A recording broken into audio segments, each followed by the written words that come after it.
Hello student, welcome to Yogendra Vidya point. आज हम class 12 physics का वैद्युत ध्रुव के कारण निरक्षीय स्थिति में वैद्युत क्षेत्र की तीव्रता को करेंगे। ठीक है, ये डेरिवेशन है। चलते हैं। इससे पहले जो हमारा टॉपिक था वो अक्षीय स्थिति में था, ये निरक्षीय स्थिति में है। ठीक है, इसका डायग्राम मैंने बना लिया है। ठीक है, क्योंकि जब बनाते हैं अच्छा नहीं बनता, इसलिए पहले बना लिया है। ठीक है, समझाएंगे। पहले डायग्राम बना के ऐसे उसको राइट करते हैं। माना एक वैद्युत द्विध्रुव AB, माना एक वैद्युत द्विध्रुव AB जिसके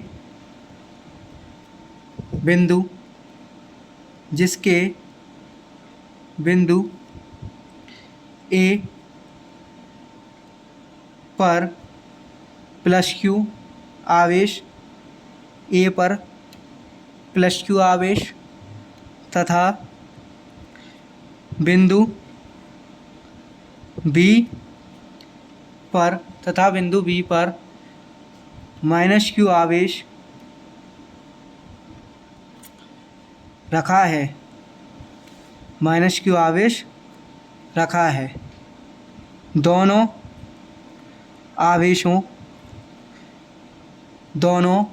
आवेशों के बीच की दूरी 2L है। दोनों आवेशों के बीच की दूरी 2L है। वैद्युत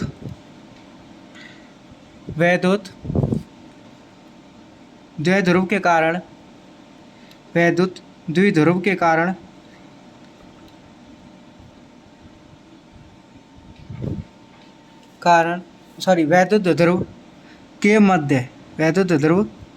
के मध्य बिंदु O, वैद्युत द्विध्रुव के मध्य बिंदु O से R दूरी पर बिंदु P स्थित है, जिस पर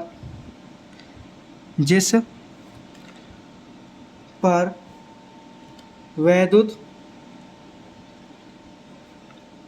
क्षेत्र की तीव्रता ज्ञात करनी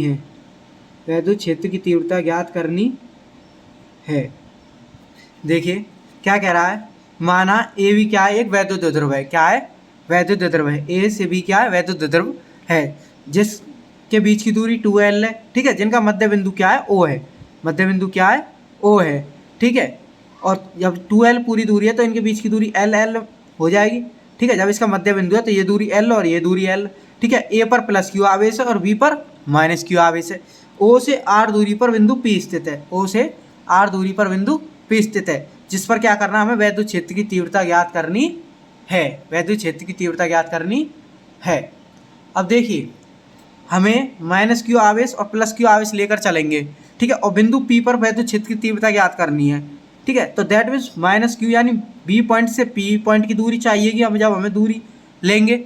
ठीक है, और प्लस Q आवेश पर आएंगे तो A पॉइंट से P पॉइंट की दूरी चाहिए, ज़रूरत होगी हमें। ठीक है, तो P से B तक की दूरी निकालेंगे और P से A तक की दूरी निकालेंगे। ठीक है, देखते हैं। त्रिभुज AOP में ठीक है, तो हम जानते हैं कर्ण का स्क्वायर बराबर आधार का स्क्वायर प्लस लंब का स्क्वायर, यही होता है पाइथागोरस थ्योरम से। ठीक है, तो कर्ण क्या है हमारा? कर्ण देखो यहाँ होता है 90 डिग्री। क्या है यहाँ? 90 डिग्री के सामने वाला होता है हमारा कर्ण। ये तिरछी लाइन जो है ये क्या हमारा? कर्ण है। कर्ण क्या है? AOP में चल रहे हैं तो कर्ण हमारा इधर वाला हो जाएगा। इस एंगल में चल रहे हैं हम, इसमें चल रहे हैं। ठीक है, तो कर्ण क्या हो जाएगा? ये वाला, यहाँ 90 डिग्री बन जाएगा। ठीक है, 90 डिग्री के सामने तिरछी लाइन है, ये क्या हमारा? कर्ण है। ये क्या हमारा? कर्ण है। ठीक है, तो कर्ण क्या है? AP। तो AP का स्क्वायर आधार क्या है जिसमें 90 डिग्री है, नीचे 90 डिग्री जिस पर टिकता है, ठीक है, जो नीचे वाली ये लाइन है, ये क्या है, ओ ए। तो ओ ए का स्क्वायर, ठीक है। और लंब क्या है, लंब वो होता है जो थीटा के सामने होता है, वो होता है लंब। तो थीटा एंगल ये, इसके सामने क्या है, ये खड़ी लाइन है, ये क्या है, लंब है। तो ओ पी का स्क्वायर, ओ पी का स्क्वायर, ठीक है। कर्ण हमारा ए पी है, ठीक है। आधार हमारा ओ ए है, ठीक है। और लंब क्या हमारा ओ पी है, लंब क्या हमारा ओ पी है, ठीक है। तो ए पी का स्क्वायर, ओ ए क्या है, ओ ए हमारा एल है, ओ ए हमारा क्या है, एल है। तो एल का स्क्वायर प्लस ओ पी क्या है, ओ पी देखो ये आर है, ये यहाँ भी यहाँ सेम है, ये क्या है, आर है, क्या हमारी आर। तो आर का स्क्वायर, तो इस स्क्वायर को उधर भेजेंगे तो A P is equal to square इधर आने पर अंडर रूट बना लेगा, क्या बना लेगा, अंडर रूट। ये हो जाएगा एल का स्क्वायर प्लस आर का स्क्वायर, क्या हो जाएगा, एल का स्क्वायर प्लस आर का स्क्वायर, ठीक है। तो ए पी क्या आ गया हमारा, जो ए पी जो वैल्यू आई है वो क्या आ गई है हमारी, ए पी अंडर रूट में आर का स्क्वायर प्लस एल का स्क्वायर। आगे पीछे लिख दो, कोई प्रॉब्लम नहीं। इसी तरह से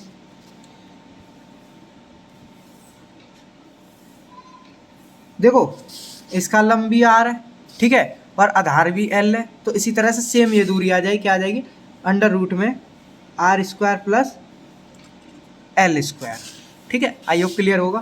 तो हमारा बी पी क्या हो जाएगा, under root R square plus L square. इसको ऐसे भी राइट कर सकते हैं, R square plus L square, ठीक है, क्लियर। चलिए अब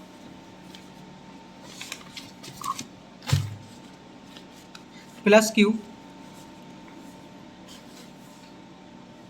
क्यू आवेश के कारण, प्लस क्यू आवेश के कारण वैद्युत क्षेत्र की तीव्रता, वैद्युत क्षेत्र की तीव्रता, प्लस क्यू आवेश के कारण वैद्युत क्षेत्र की तीव्रता,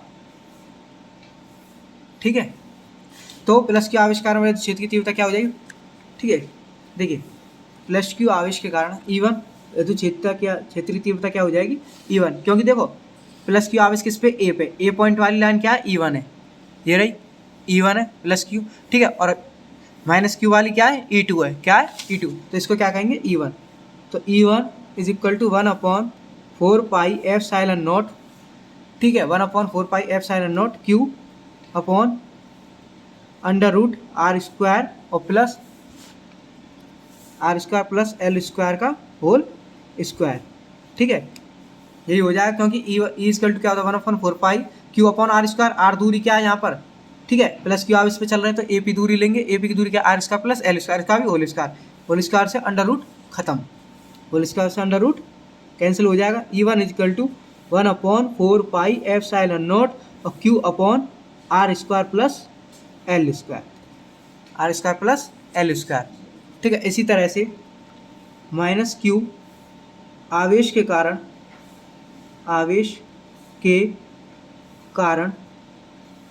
वैद्युत क्षेत्र की तीव्रता, वैद्युत क्षेत्र की तीव्रता क्या हो जाएगी, E2 is equal to 1/4πε0 Q upon R square plus L square under root में, और इसका क्या कर देंगे, होल स्क्वायर। इसके स्क्वायर से रूट कैंसिल हो जाएगा।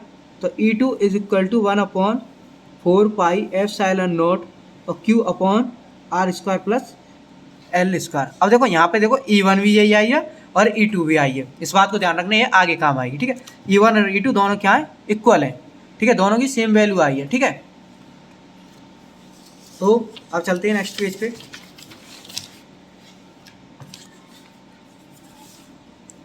बिंदु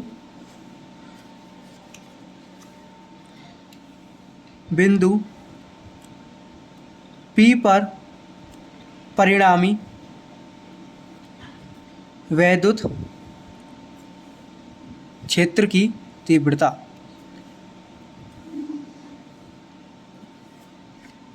बिंदु P पर परिणामी वैद्युत क्षेत्र की तीव्रता क्या हो जाएगी हमारी, E is equal to E1 cos theta. देखो कॉस थीटा क्या है, एक एंगल बन रहा है हमारा ऊपर जाने पर। इस डायग्राम में क्या बन रहा है, एक एंगल बन रहा है। यहाँ पर इस लाइन को सीधे ले जाते हैं, इसको ले जाते हैं, तो क्या बन रहा है E1 कॉस थीटा और E2 कॉस थीटा। ठीक है, बिंदु P पर तो E1 cos theta plus E2 cos theta. ठीक है, तो देखिए E इज इक्वल टू अब देखो हम एक बात जानते हैं, E1 बराबर है E2 के, E1 बराबर है E2 के, तो E1 कॉस थीटा, E2 की जगह भी E1 राइट कर दें, E1 कॉस थीटा, क्योंकि ये दोनों बराबर हैं, किसकी जगह किसी को भी राइट कर सकते हैं। ठीक है, अभी देखा था हमने, तो देखिए क्या हो जाएगा, E is equal to 2 E1 2 E1 cos theta, 2 E1 cos theta. ठीक है, अब देखिए E is equal to 2 into में 1/4 pi epsilon nought Q upon R square plus L square into cos theta अब देखिए कॉस थीटा आ रहा है हमारा, कॉस थीटा की वैल्यू निकाल लेंगे। कॉस थीटा के बराबर क्या होता है, कॉस थीटा बराबर होता है आधार बटे कण। ठीक है, तो आधार क्या है हमारा, देखिए दोनों एंगल में से किसी को भी ले लो, या तो इसको ले लो या इसको ले लेंगे। आधार क्या है हमारा L, और कण क्या है R square plus L square. ठीक है, आधार हो गया हमारा L और कण क्या हमारा अंडर रूट में R square plus L square. आई होप क्लियर होगा। तो कॉस थीटा की वैल्यू आ गई, कॉस थीटा की यहाँ वैल्यू रख देंगे, तो E1 is equal to 2 into 1/4 pi epsilon nought Q upon R square plus L square into में L अपॉन कॉस थीटा की जगह राइट कर रहे हैं R square plus L square. ठीक है, अब देखिए अंडर रूट में यदि कोई वैल्यू है हमारी, किसमें अंडर रूट में, तो अंडर रूट का मतलब होता है उसकी पावर आधी। जैसे मैं राइट कर रहा हूँ, suppose that under root x, तो इसका वैल्यू मतलब क्या होगा, x की पावर 1/2। क्या होगा, x की पावर 1/2। ठीक है, तो इसकी पावर क्या है 1/2, तो 2 into 1/4 pi epsilon nought Q upon R square plus L square. मैं इसकी पावर 1 राइट कर देता हूँ। ठीक है, किसी की पावर 1 राइट कर सकते हैं जब कोई पावर नहीं होती। ठीक है, और इंटू में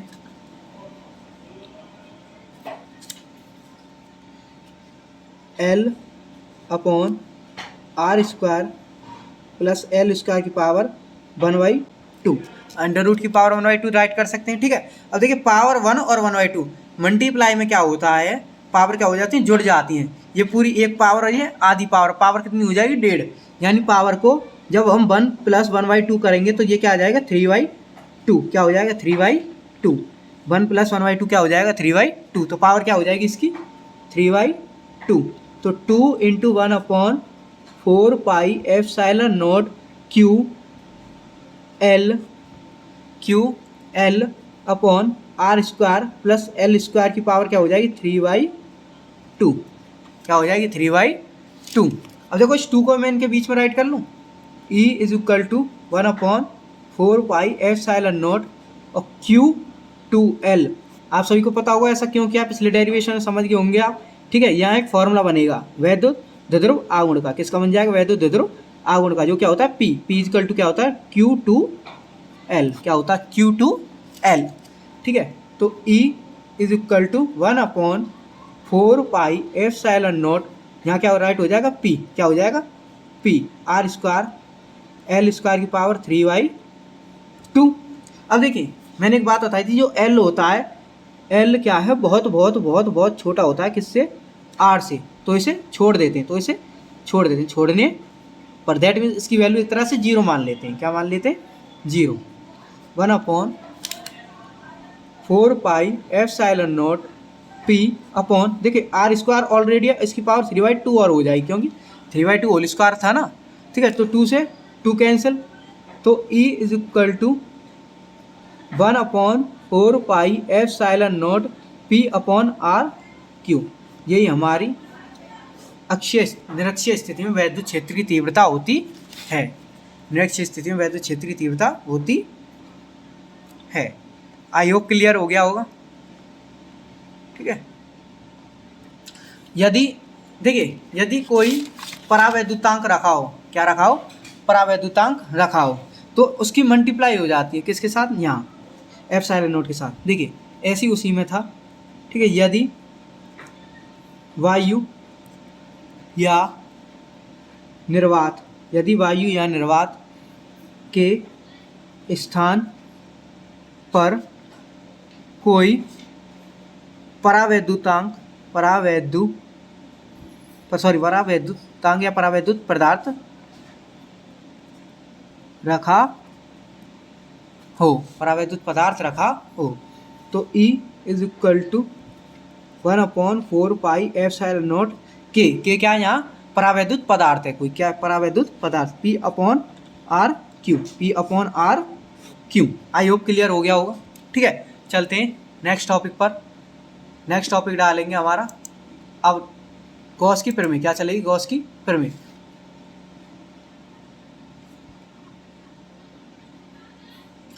ठीक है। तो गॉस की प्रमेय में सबसे पहले हेडिंग डालेंगे, सबसे पहले वैद्युत फ्लक्स। ठीक है। इसके बाद गॉस की प्रमेय चल जाएगी हमारी। फर्स्ट हेडिंग डाल लो, इससे पहले क्या डालेंगे हम, वैद्युत फ्लक्स। इसके बाद ये हमारी गॉस की प्रमेय से जितनी भी डेरिवेशन है गॉस की प्रमेय वो चलेगी। ठीक है। तो पहले हेडिंग डाल लेते हैं इसमें, वैद्युत फ्लक्स।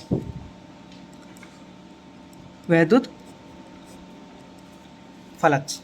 ठीक है।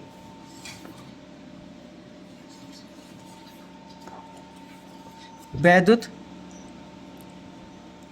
क्षेत्र में स्थित, वैद्युत क्षेत्र में स्थित किसी, वैद्युत क्षेत्र में स्थित किसी बंद पृष्ठ से गुजरने वाली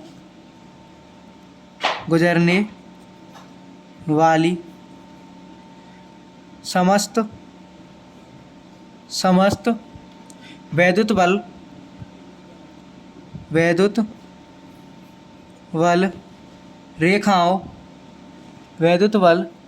रेखाओं की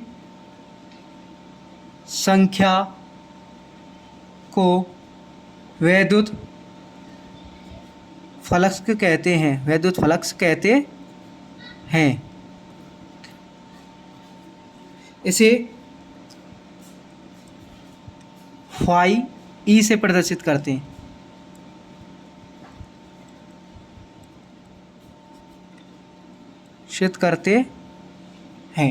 इसे फाई ई से प्रदर्शित करते हैं। ठीक है।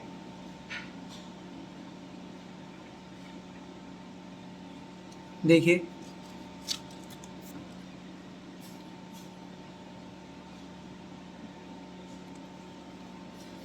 ये कोई क्या है, एक बंद पृष्ठ है। क्या है ये, एक बंद पृष्ठ है। क्या है, बंद पृष्ठ है। इससे गुजरने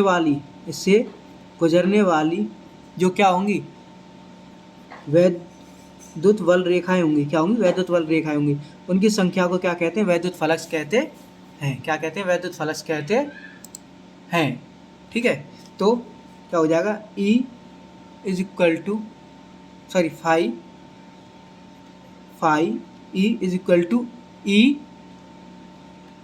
A, phi is equal to E A। ठीक है। E वैद्युत क्षेत्र की तीव्रता, A क्या है यहाँ पर, क्षेत्रफल है। ठीक है। क्या है, क्षेत्रफल। ठीक है। अब देखिए, यदि इनके बीच क्या बन रहा हो, कोई थीटा एंगल बन रहा हो। क्या बन रहा हो, कोई एंगल बन रहा हो। क्या बन रहा हो, कोई एंगल बन रहा हो। दैट मीन्स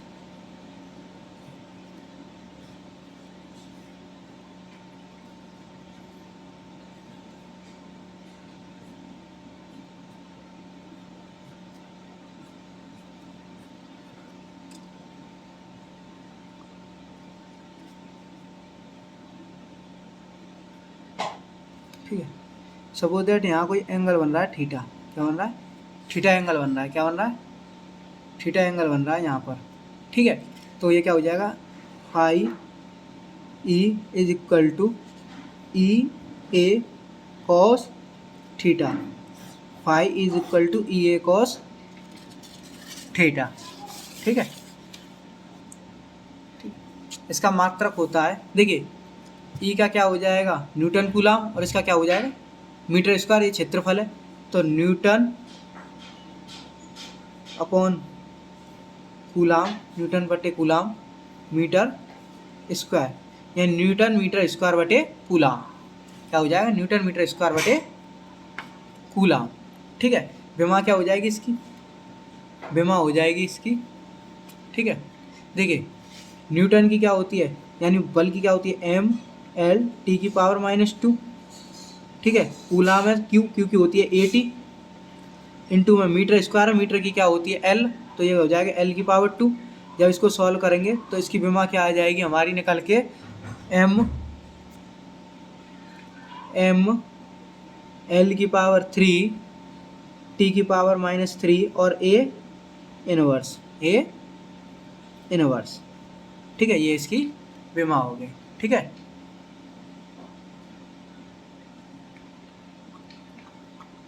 क्या हो गई इसकी विमा। ठीक है, तो आज के लिए इतना ही। ठीक है, तब तक के लिए, और फिज़िक्स के कंप्लीट सिलेबस के लिए हमारे चैनल को सब्सक्राइब करें। ठीक है, चैनल पर बने रहें। Thank you.